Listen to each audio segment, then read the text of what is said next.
Semuanya sehat? Bapak perkenalkan namanya satu persatu. Kesempatan hari ini kakak akan memberikan materi yaitu tentang faktor pendorong dan penghambat persatuan dan kesatuan bangsa. Nah, di sini kakak harap kalian dapat memahami dan menyimak dengan baik ya dengan materi yang kakak sampaikan hari ini. Oke, yang pertama yaitu faktor pendorong dan penghambat persatuan dan bangsa. Coba nih. Nah, di situ kan ada gambar ya. Nah, dapat kita lihat di situ ada gambar yaitu ada rumah adat, ada tari adat, kesenian, pokoknya mah kesenian keanekaragaman yang ada di Indonesia. Nah, kita patut mensyukuri kesenian yang dapat beragam yang ada di Indonesia tersebut. Nah, sehingga kita harus mensyukuri adanya kesenian itu sendiri, yang dimana itu adalah sebuah anugerah Tuhan Yang Maha Esa yang diberikan kepada negara kita untuk kesenian itu, untuk di negara kita. Nah, jadi kita harus patut menjaga kesenian itu supaya kita dapat memperkuat negara kita. Nah, kalau tidak dijaga kesenian itu akan dapat memperlemah kesenian yang ada di negara, dapat hilang seperti itu ya. Coba nih. Nah, yang selanjutnya itu ada persatuan dan kesatuan bangsa. Nah, kalian harus tahu. Kalian ada yang tahu gak persatuan dan kesatuan? Ada yang tahu gak? Enggak. Jadi persatuan itu ialah gabungan atau sekelompok orang yang menjadi satu. Nah, kalau kesatuan itu ialah keesaan, yaitu tunggal, keesaan hanya satu, yaitu coba next.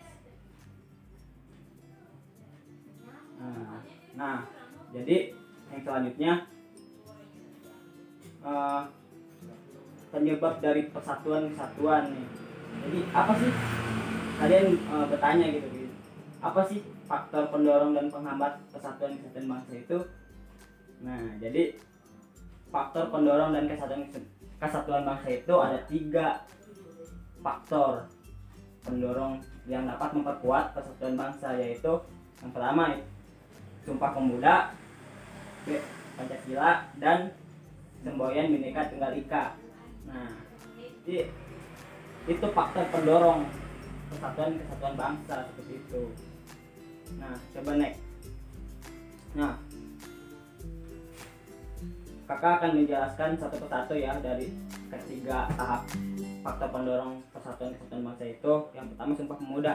Nah, Sumpah Pemuda itu merupakan sumpah yang menunjukkan kebulatan tekad seluruh pemuda Indonesia yang merupakan unsur utama perjuangan bangsa dan melawan penjajah untuk mempersatukan seluruh rakyat Indonesia seperti itu. Nah, dalam perjuangan meraih kemerdekaan dalam isi rumusan Sumpah Pemuda tersebut terkandung nilai utama yang satu tanah air, satu bangsa, dan satu bahasa, yaitu Indonesia.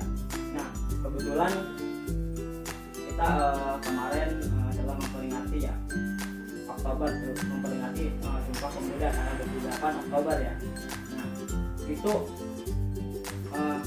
kita selalu memperingati Sumpah Pemuda itu dapat memperdorong persatuan dan kesatuan bangsa itu sendiri. Setelah adanya kita peka gitu terhadap Sumpah Pemuda, itu mendorong gitu kan, mendorong persatuan dan kesatuan bangsa. Selanjutnya nih, yang kedua yaitu Pancasila. Nah, Pancasila juga dapat mendorong persatuan dan bangsa. Pancasila itu bersifat universal atau menyeluruh, karena Pancasila ya tahu sendiri kan, kita itu bangsa yang ikut Pancasila itu ada 5 kan. Nah, jadi universal. Masa kita negara kita kan nggak berpancasila gitu kan. Jadi Pancasila kan menyeluruh, kita pasti siapa sih yang nggak tahu sih Pancasila seperti itu kan. Nah, selanjutnya Bhinneka Tunggal Ika. Oke. Nah, dapat kita ketahui Bhinneka Tunggal Ika yang sudah tidak asing lagi kita dengar, itu bersatu tapi tetap dua pendorong persatuan kesatuan bangsa tersebut. Adanya kata simbol seperti itu. Nah, yang selanjutnya yaitu selanjutnya apa sih Kak faktor penghambatnya? Coba nih. Nah, faktor penghambatnya yaitu ialah adanya keberagaman pada masyarakat Indonesia kan. Kita harus saling menghormati kepada tidak teman kita. Kalau tidak menghormati kan itu akan memperhambat persatuan bangsa. Nah, kan yang selanjutnya coba next, masih ada gak? Yaitu faktor geografis. Nah, faktor geografis ini juga dapat memperhambat persatuan dan kesatuan bangsa, yaitu wilayah Indonesia yang terdiri dari pulau-pulau dan kepulauan memiliki karakteristik yang berbeda. Nah, dapat disimpulkan pada pasal 25A Undang-Undang 1945. Jadi pasal 25A Undang-Undang 1945 yaitu negara berkepulauan dan berdiri Nusantara.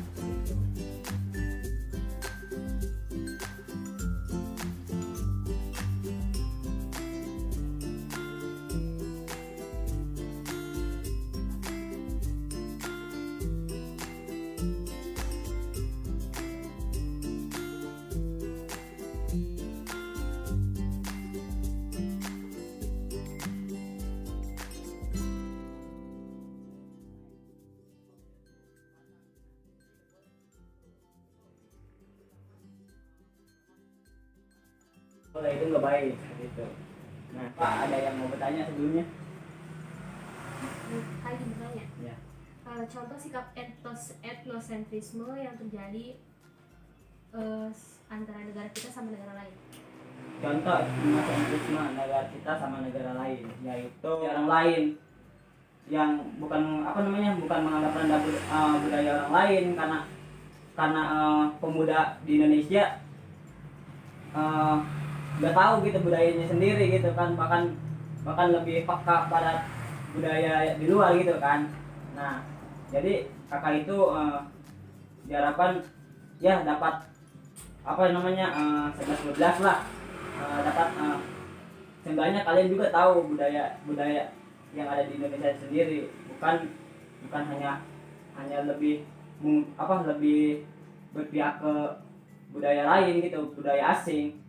Nah, seperti itu sikap etnosentrisme. Jadi apa sih sikap negatifnya gitu kan, sikap negatifnya etnosentrisme sama budaya asing tadi ya. Kalau kakak beranggapan budaya asing itu jelek gitu, dapat menghancurkan negara kita karena budaya kalian itu dilupakan gitu sama budaya asing seperti itu. Jadi kalau ini negatifnya pemikiran kakak nih, misalkan itu tuh budaya Korea tuh jelek, nggak usah nggak usah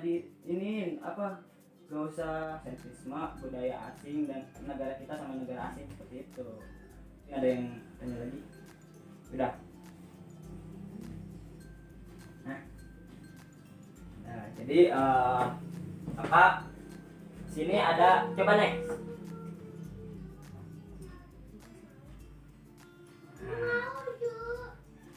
Lagi. Nah, kakak di situ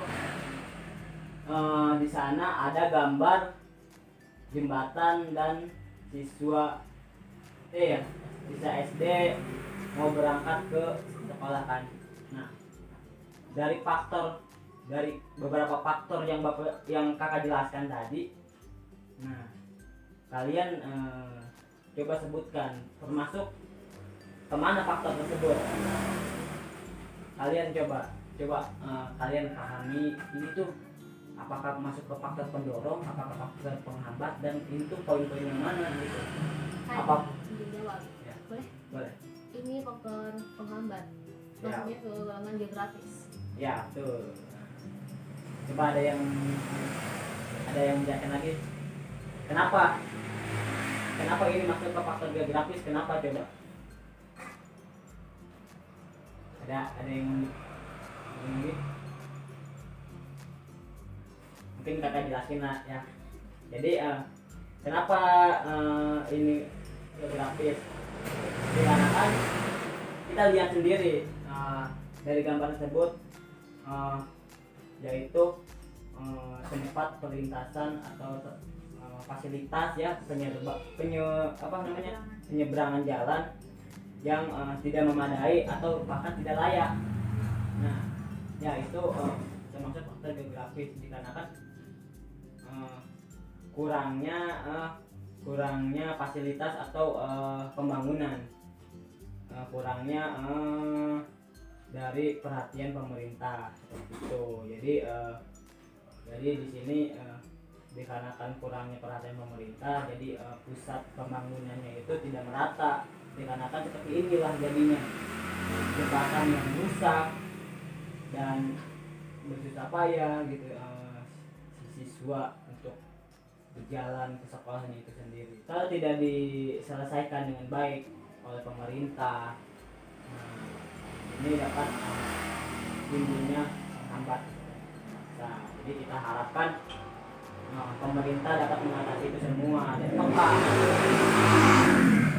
terhadap wilayah-wilayah yang bahkan tertinggal gitu kan. Jadi kita harapkan seperti itu. Terus mungkin materi yang yang kakak jelaskan itu sudah habis dan tidak ada yang bakal dijelaskan lagi atau dipertanyakan lagi. Mungkin kakak sudahi sampai di sini. Tapi untuk kesimpulan dari materi ini yaitu kita sebagai manusia dan yang tinggal di negara Indonesia, nah kita harus patut mensyukuri apa sih? Itu mensyukuri yang ada keanekaragaman budaya atau segala macam dan seperti itu kan, dan menjauhi budaya asing dan ambil yang positifnya saja seperti itu. Jadi itu jadi warga negara yang baik dan mencintai peraturan-peraturan Indonesia, larangan-larangan yang dapat merugikan kita sendiri dan merugikan orang lain. Itu mungkin itu kesimpulan dari materi tersebut. Mungkin sekian dari pertemuan kali ini dan kita sudahi.